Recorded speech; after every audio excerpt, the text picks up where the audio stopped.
हरियाणा के विधानसभा चुनाव में कांग्रेस पार्टी की हार का असर राजस्थान के उपचुनाव में भी देखने को मिलेगा।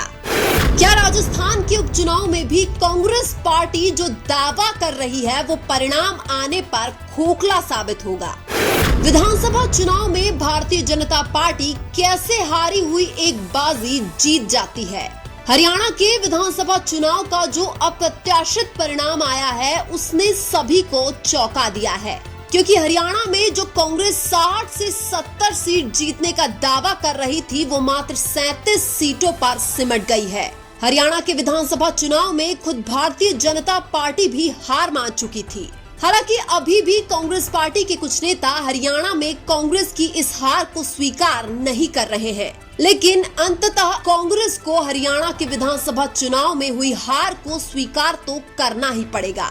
हालांकि कांग्रेस पार्टी का आरोप है कि जिन ईवीएम की बैटरी 99% थी उनमें हम हार रहे हैं, और जिन ईवीएम की बैटरी 60 से 70% थी उनमें हम जीत रहे हैं। कांग्रेस का कहना है कि जिन ईवीएम की बैटरी 99% थी उनमें गड़बड़ी की गई है, लेकिन हम यह नहीं कह सकते कि हरियाणा में कांग्रेस की हार का जिम्मेदार ईवीएम मशीन है, क्योंकि हरियाणा के विधानसभा चुनाव में भी कांग्रेस पार्टी शायद गुटबाजी का शिकार हुई है। हम यह भी कह सकते हैं कि हरियाणा में कांग्रेस पार्टी अपने ओवर कॉन्फिडेंस की वजह से हारी है।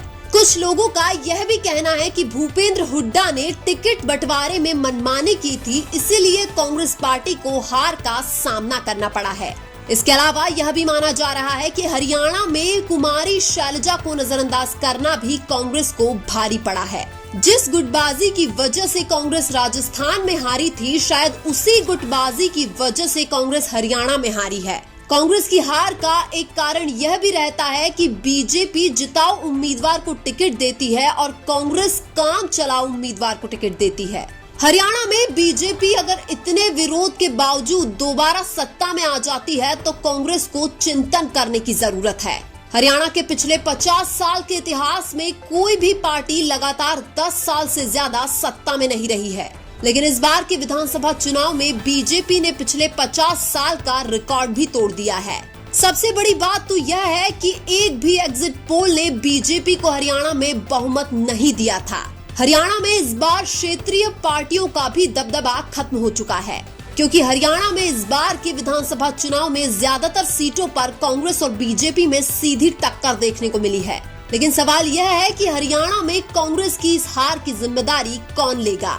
क्या भूपेंद्र हुड्डा हार की जिम्मेदारी लेंगे, या कुमारी शैलजा हार की जिम्मेदारी लेगी, या फिर कांग्रेस नेता राहुल गांधी हरियाणा के विधानसभा चुनाव में कांग्रेस के हार की जिम्मेदारी लेंगे? कांग्रेस पार्टी पिछले कुछ ही सालों में छत्तीसगढ़, राजस्थान, मध्य प्रदेश और हरियाणा में जीत का दावा करने के बावजूद चुनाव हार चुकी है। अगर कांग्रेस राजस्थान के उपचुनाव में भी ओवर कॉन्फिडेंस में रही तो उपचुनाव का परिणाम बीजेपी के पक्ष में जा सकता है, और ऐसा पहली बार नहीं है जब बीजेपी ने अप्रत्याशित जीत दर्ज की है। इससे पहले भी कई राज्य में बीजेपी अप्रत्याशित जीत दर्ज कर चुकी है।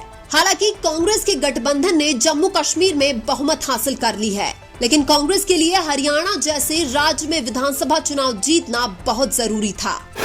लेकिन आपके अनुसार हरियाणा में कांग्रेस की हार का सबसे बड़ा कारण क्या है? कमेंट करके जरूर बताएं। वीडियो अच्छा लगा तो लाइक कीजिए और हमारे चैनल मीणा की आवाज को सब्सक्राइब कीजिए। धन्यवाद।